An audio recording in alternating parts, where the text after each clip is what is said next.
Hi, I'm Steve Adubato. This is Lessons in Leadership, and it would not be Lessons in Leadership if we were not for our executive producer and co-host, Mary Gamba. Mary, how are we doing today? I'm doing really great, Steve. How are you? Doing great. We're taping this program in a very critical moment for our country, for the world.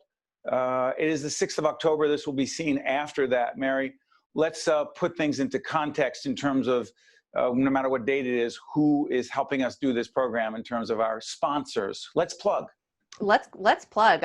We've gotten really good at that with Lessons in Leadership for sure. And just some of our great sponsors include Valley Bank. We have Prager Metis, Gibbons PC, as well as the International Union of Operating Engineers, Local 825. So we'd love to thank them for making this all possible. And one of our longtime friends we're about to bring on camera right now, Mike Marin, who is in fact the president and CEO of Holy Name Medical Center, one of our longtime funders on the public broadcasting side. Mike, how you doing, my friend? Very good, Steve. Thanks for having me this morning. So, Mike, we've talked about leadership. You and I have been talking about leadership for a decade or more. Yeah.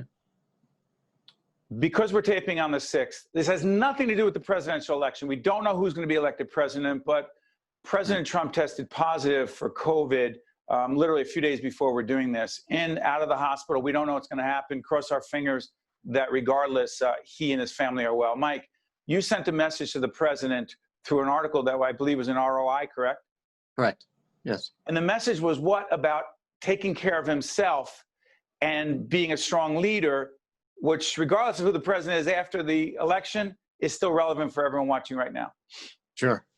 So, as someone who contracted the virus himself early on, lessons learned from experience, take it seriously. Mike, when did you test positive, Mike, and deal with it? So I tested positive on St. Patrick's Day, March 17th. I had symptoms, building the week before, tested positive on the 17th, and then was out for 2 weeks after that, recouping. And for me, I'm someone never gets sick. I'm an active individual, play a lot of sports, constantly moving. And so this one set me on my back for at least 4 days where I was just couldn't move. The fatigue was incredible. You came back, you said too soon, correct, Mike? I did. I felt an obligation. I don't regret it. Once I knew I wasn't contagious and that I could conduct myself in a reasonable fashion, I felt an obligation, to the organization here. Holy Name, as you know, was the epicenter of the pandemic back in March and April. And for me not to be here visible, helping engage with the staff here who were just working day and night, dealing with all sorts of issues, I felt was irresponsible. So I pushed myself. I came back when I was probably only at 60% of my ability, and which is kind of what I did the first week when I had the symptoms, which was foolish in hindsight. And that's my one message. Don't ignore the symptoms. Don't think it's the flu. Don't think it's because you're working long hours, which is what I did, and said, well, I'm working long hours. I'm not eating right. It's not the virus. It's just something else. You have to be honest with yourself first. And if you're honest with yourself, that'll trickle down to everybody around you. And it's the responsible thing to do. But Mike, before Mary jumps in, this is the thing I keep thinking about. Strength. A leader, he or she has to be strong, cannot appear to be vulnerable, weak, sick. At this time, as we speak, President Trump's the president. He'll be the president either way, win or lose, till into January. I believe he believes, and again, take your politics, leave it to yourself. This is about leadership. That strength is about showing that you're stronger than the virus, you say. I say yes, but there's also strength in sort of humility, and which we haven't seen a lot of. And I talk about this often, right? So you have to know your limitations. You have to know we are not infallible. We are all life is fragile. And this virus has taught us that beyond. And it also taught us that survival is dependent on that mutual respect and interconnectivity. So if you think about it, Steve, the whole thing today, right? There's a lot of controversy. People still don't understand why they wear masks. What are we doing this for? Because the message changed as the virus changed, right? But to me, the best way right here, I want to be clarified. We're taping in our home. Scarlett's here, our team, everyone is separated. When we are together with any degree of being in close to 6 feet, this comes on. Mike, I know you do the same thing. Go ahead, I'm sorry. Yeah, no, absolutely, Steve. And so so I had the virus. I know I don't have it now, right? There really is no reason for me to wear a mask clinically for myself, but that's not why we wear masks. We wear masks so that you can feel confident, because you don't know my condition when I run into you on the street or in a hallway. And so by me wearing a mask, I am signaling that I respect you and I'm protecting you from me should I have the virus. It's not the other way around. Well, one quick point, Mary, over Mike's left shoulder is Lessons in Leadership. I don't want to plug, but I happen to see it. One of the chapters in that book, and Mary was a key to writing that book, was you cannot lead others until, Mary, you learn to lead whom? Yeah, until you learn to lead yourself. Is that what this is about, Mike? Leading yourself? Absolutely. Absolutely, Steve. Yeah, this is the opportune moment to lead by example, be honest and truthful with yourself. There's strength in that. It's not a weakness. And to admit that you have the virus and that the virus is serious and that the virus is having an impact on me. Now the virus has changed a little bit. So the people we see are nowhere near as acutely ill as they were back in March and April. But to the president, yes, no, absolutely. And we don't know, right? It could change again. So, which is not typical on a coronavirus, but nothing about this virus has been typical from the get-go. So I think that lesson learned is there is a respect, and you get more strength in leadership by demonstrating respect for your fellow man than by trying to prove that you're infallible and you're stronger than the virus, right? That's just not, that message gets lost. Mary Gamba, all yours. Yeah, thank you, Steve. So, Mike, one of the biggest leadership traits is empathy, but empathy is really just, trying to put yourself into someone's shoes. You've actually been able to put yourself in the shoes of people who are living and dealing with COVID. How has that changed your perspective on leadership moving forward? In other words, with your team, with the patients that you interact with, how has that changed your perspective on leadership in terms of how you interact with your team? Well, it reinforced a number of things, Mary. So to me, being able to be visible, to be on the front line, to interact with people, that should not be underestimated. There are a lot of people who tried to lead from the corporate office or that wasn't even attached to the hospital, never visited the emergency room, never walked into the ICU, never actually saw hands-on what was happening to the individuals in the middle of the crisis.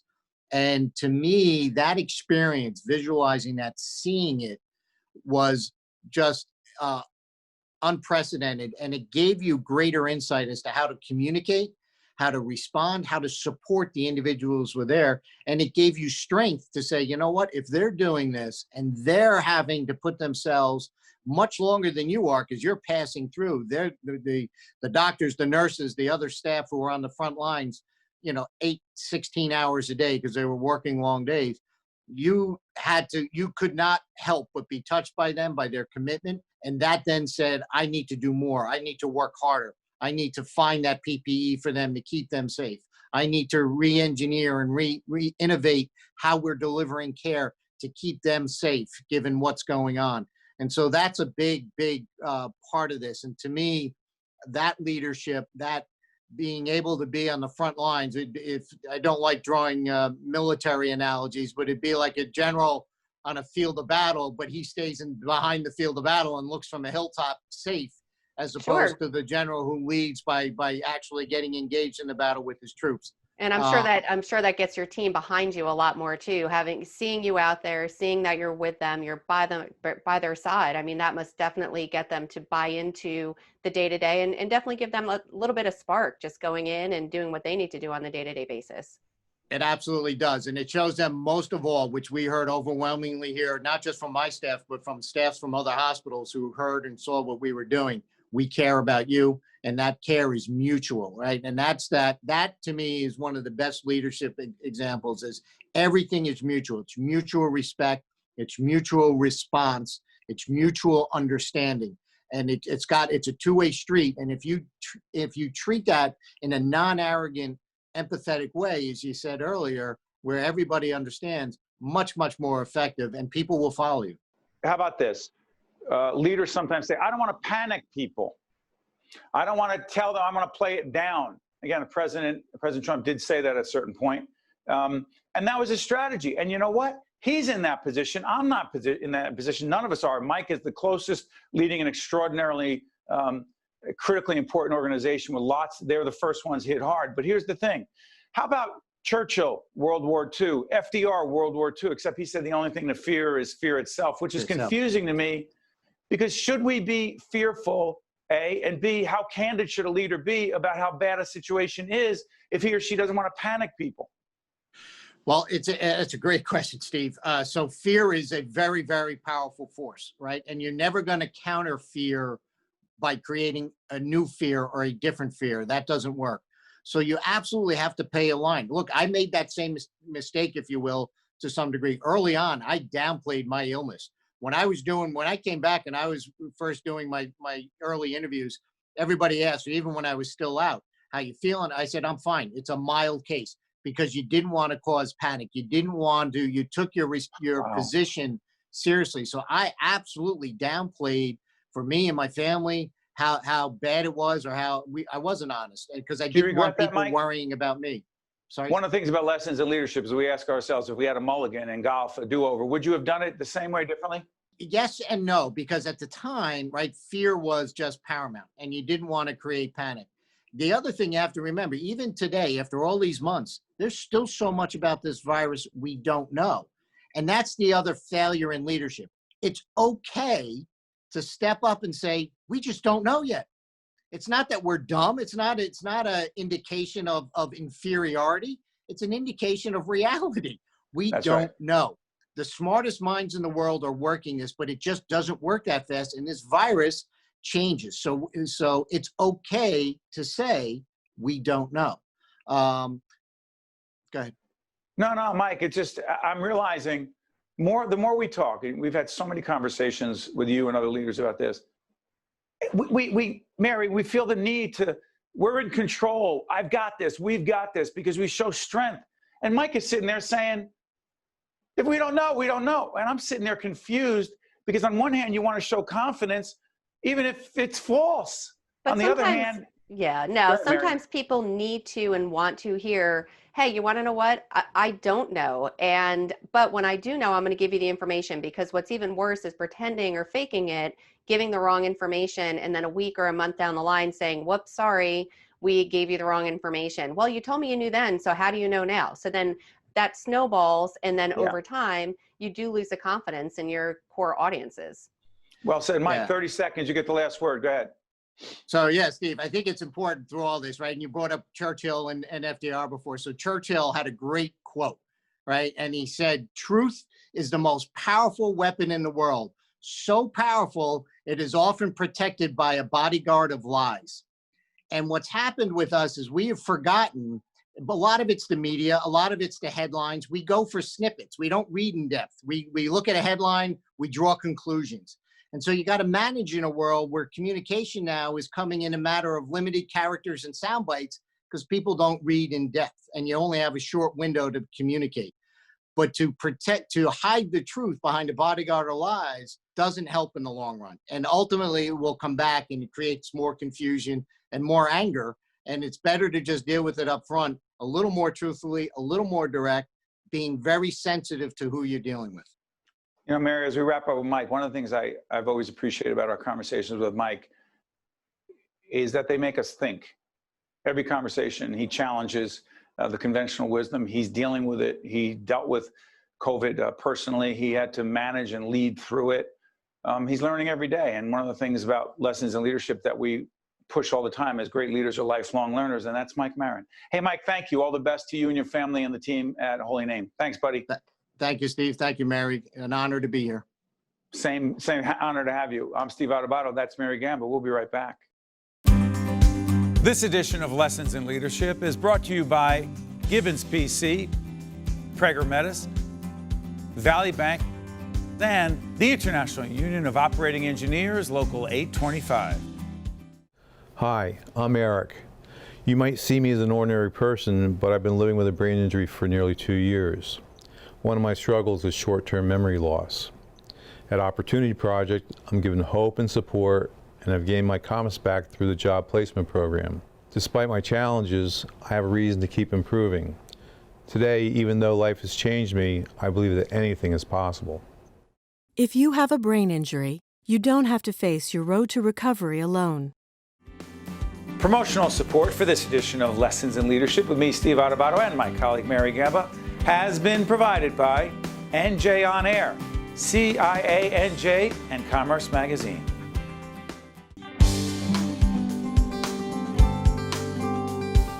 Welcome back to Lessons in Leadership. Steve Adubato with Mary Gamba. Mary, biggest takeaway from Mike Marin's compelling conversation? Well, Mike is always compelling. I feel we could just have him on every day and we would never run out of topics to talk to him about. And he shared his message with experiencing COVID himself and just the importance of taking it seriously, taking the time to get well, and also using the lessons that you've learned from that to apply them to your day-to-day moving forward, because we don't know what's coming next. As we're taping today, you said on October 6th, we don't know when this airs. Hopefully there is not a huge second wave, but you need to be prepared as a leader. But, you know, let's follow up on this. And by the way, we're about to go into an interview with Essex County Clerk Chris Durkin. Chris is not only responsible for election management in Essex County, but also comes from a family of leaders in government and law and politics. And we talked about the significance of leadership and legacy, the family legacy, and what responsibility you have. So just want to set that up. So this is the last time Mary and I have to break things down and introduce Chris Durkin. But this is the thing I'm curious about, Mary. You may not realize this, but I'm getting up there in age. No, really? Come on now. Yeah. And so here's the reality. I want to make sure that I don't come across as vulnerable, that I come across as strong, that I come across as in control, that I come across as vibrant, blah, blah, blah, blah, blah. But the reality is, regardless of your age, but as you get older, you do become more vulnerable. Question: how much should a leader, should he or she, let their team know that they're physically, from a health point of view and from other perspectives, challenged, struggling? It's a fine line. You want to make sure that you let your team know that you too are human. If you try to come off as being superhuman, as being better than, it definitely will challenge your team because they're not going to know the true you, and you've got a genuine, and Mike Marin talked about it a lot in the interview. He talked about truth as a powerful leadership trait. But on the flip side, you don't want to come off as being seen as a whiner, being seen as a complainer, being seen as someone that Mary, what's the one word? Wow. Why do you do it? Mary, if you just said come across as real and honest, even if you're a little vulnerable, Sure. I'm worried about, not worried, but I'm aware of you saying, wow, which is, you're calling me a baby. No, so I don't get it. Which one is it? There is a fine line between being seen as a complainer, being someone seen as a chronic glass half empty kind of a person, and being honest and truthful that when you have COVID, you aren't feeling your best. And because then you're also going to then pass the reins, if you need to someone else who can really step up and take over some of your responsibilities if needed. So you're just showing that you are human. So, and human is a very important leadership trait the last time I checked. Do you know something interesting? Do you remember a while back, I was in one of the New Jersey hospitals, and I had, I don't know what, I had some sort of dissection going on, like whatever. They were worried about a blood clot. And do you remember that I was supposed to do an in-depth series of interviews connected to the late, great Dr. Clement Price? There was a public event, and I wanted to do it. And the team was like, what, are you nuts? And the doctor was like, you can't do it. And Joanna Gagas, who's on the great news team at NJ Spotlight News, NJTV, she was with our production team at the time, and she stepped up and did an awesome job. There was a part of me that was like, I don't want to give that up. I want to show that I can do it. That would have been a mistake. That would have been a huge mistake because number one, you have a great team and you had Joanna there to step up as she always does and filled in that role, and leaning on your team not only sends a message internally to the team that you trust them, but it sends an outward facing message to those that are tuning in. Hey, Steve's got a really great support team. It's not just all about Steve. And that's a really important message as well. You know, it's again, succession, whether in the White House or a production company or your organization or a school, the principal, the vice principal, whoever it is. Succession, having someone ready to step up is critical. By the way, setting this up for Chris Durkin. Chris is a terrific guy. We've known each other for years. We're family friends. Right? We go back a long way with my dad and his dad. And also, trust me, you'll hear the conversation about family and legacy. And look, it's one thing to have a parent or both parents or family members that were leaders that puts pressure on you, but what about us who consider ourselves leaders who put pressure on our own kids, right? Mary and I talk about this all the time. Leadership and legacy, a conversation with Essex County Clerk, Chris Durkin. Steve Adubato here for Lessons in Leadership. One of the great things about this program is that Mary Gamba, my co-anchor and executive producer, get to talk to all different kinds of leaders. And this is pretty unconventional. Chris Durkin, who you see on camera, is the Essex County Clerk, runs all the elections and administers a whole range of things in the county. But Chris comes from a family of leaders. His dad was the chair of the state Democratic Party in New Jersey. You have some other relatives, let's say, Chris, that have been pretty actively involved in the governmental process, fair to say? That's fair to say. Some of them Yes, include? Governor Dick Cody. Is he what, cousin? Cousin. It's my cousin. That's my mother's side. My mother's a Cody. Ray Cody. Lawyers in the family, very prominent attorneys. Judges and lawyers. That's right. Yes, great examples. All leaders, right? All leaders. You may Absolutely. wonder where I'm going here, right, Chris? Chris Yes. and I go back a long way together. And we talk a lot about family. And he has a family legacy of leadership. I have a family legacy. You can look up my dad, Steve Adubato Sr., my sisters, Michelle and Teresa, all doing important work. My mom as well, who was the chair of the Democratic Party in one big section of Newark growing up as a kid. It's not about politics, Chris. It's about leadership and legacy. Question: how much pressure was put on you growing up in the family you grew up with, so many leaders of all stripes, accomplishing important things, to be a leader? Well, there was pressure, but it wasn't pressure. It wasn't overt pressure. It was pressure that, through example. I came to realize, just how important it is to give back to a community that has given us so much. And the examples were abundant. I mean, every day I just watched my parents and my relatives and your father and mother just give without expectation, just give to the community, knowing that, that's what we do to give back and to earn our keep as Americans. What does that have to do with leadership? Everything to do with leadership. Our kids look to leadership. They look to examples, and we need to set examples every day for the future generations. I mean, not just our kids, for everyone in the community. It's so important to show those examples, to know that that's the right side to be on, the side of giving, and not keeping score. It's all about, What do you mean not keeping score? Your dad and my dad, quote, back in the day, old school leaders, not exactly the same style, but I'll particularly say this for my dad, and you knew my dad very well. My dad's been struggling with dementia for about 10 years now. But back in the day, Chris, my dad kept score. Sorry. He kept score. I'll say this. Because you know it. No, I did know that. But he kept score for the community. It wasn't for his personal gain. It was for the community. It was, if he was given more, he could do more. That's what it's about. It's the empowerment of his leadership, the empowerment of the organization that he built. And that's what it was about. It wasn't so he could go on a vacation. It was about empowering him so that he could do more for the community. And that's what I mean about keeping score. He kept score if you weren't delivering for the community. Yeah, you were That's in what those it's meetings. about. I forgot that you were in those meetings, Chris, that he ran. I'm a believer. You're a believer. I had no choice but to be a believer. And, I'm going to turn this on you in this way. I'm a big believer that leadership, being a leader, also requires us to have mentors and people who take a shot with us, people who believe in us. And it wouldn't be appropriate for me to say this on the public broadcasting side, but I will say it here. So when I was 24, turning 25, do the math, it was a long time ago, in the mid-1980s, and I wanted to run for the state legislature, just out of graduate school. And I went to your father, who was the chairman of the party. And I said, Mr. Chairman, I'd like to run. He said, first thing he asked me is, do you have your father's support? And I said, no, he thinks I'm a sure loser, I can never win. And without dragging this out, your dad said to me, how hard are you willing to work? And I told him, I said, I work full time, I'll knock on every door. He said, you know, you're a very long shot. Nobody in this party has ever won that seat, ever. And I said, Mr. Chairman, I'll give it everything I have, blah, blah, blah, blah. Your father took a shot on me at 25 years of age, running for the state legislature. And miraculously, don't ask me how, but I won that seat. 2 years later, I lost the seat.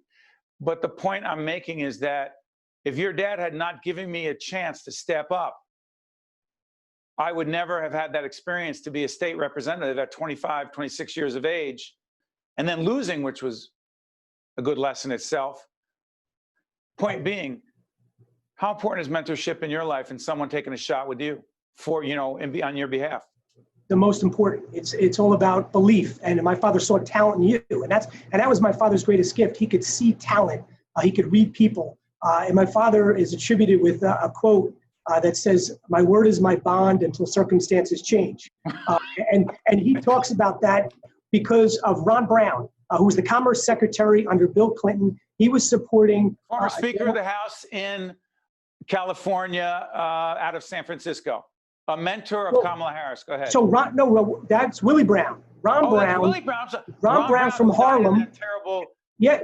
accident. I apologize. Crash. Bill Clinton's Secretary of Commerce. Right. My bad. And my father was supporting National Democratic Party. National Democratic Chairman. My father was supporting a different gentleman from the Midwest. And then he met Ron Brown, and he saw the talent and the future in Ron Brown, and he changed his support. And that was the quote where the quote came from. And he changed his support to Ron Brown. Ron Brown became the first African-American Democratic National Chairman.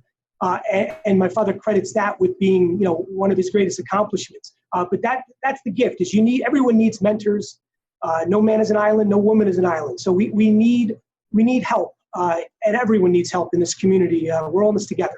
Final question for you. You have Amazing. a lot of kids. I have a lot of kids. Yes. We Yes. grew up at a certain time, even though we're not exactly the same age. You're a lot younger than I am. We had that pressure. We knew if we screwed up in any way, the hammer would come down hard Yes. We were being watched. all the time. All the And time. not just by parents, but by others. That being said, do you try to teach leadership to your kids? Yes. I mean, every day. Every day it's verbal lessons, but more importantly, it's lessons by example. You know, that's if they see you doing the right thing, that's everything. It's much more important than the talk, is the action. And I try and impart that every day on my children and all the children in the community, everyone I meet. And I think that's the greatest lesson, is it's all by example. Chris Durkin from the School of Hard Knocks, the Durkin family. Hey, Chris, thanks for joining us on Lessons in Leadership, buddy. Thank you, Steve. I've been blessed and blessed to have your friendship. Let me put you on the spot before I let you go. Chris, in high school, is it not true? You know where I'm going. I do. I was a place kicker. You were a punter. You had the longest punt in the history of interscholastic sports at the time. How many yards was it? 91 yards. I had a strong wind at my back, right? I was in the end zone against Seton Hall Prep, and it was a 1 in a million kick. 91. Now, Chris, I'm pressured to say when I was at Essex Catholic playing for them that I broke a record for place kicking, but that would be a lie. And leaders don't lie. Thank you, Chris. Thank you. Thanks, buddy. Take care. This edition of Lessons in Leadership is brought to you by Gibbons PC, Prager Metis, Valley Bank, and the International Union of Operating Engineers, Local 825. This is Mary Gamba. If you want more leadership tips and tools, log on to stand-deliver.com. That's stand-deliver.com.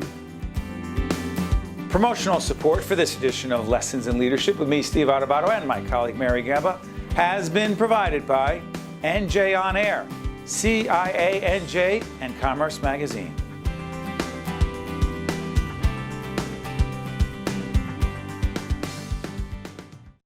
Hi, I'm Eric.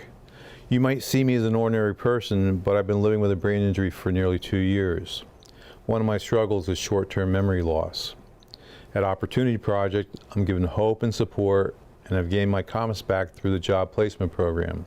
Despite my challenges, I have a reason to keep improving. Today, even though life has changed me, I believe that anything is possible. If you have a brain injury, you don't have to face your road to recovery alone.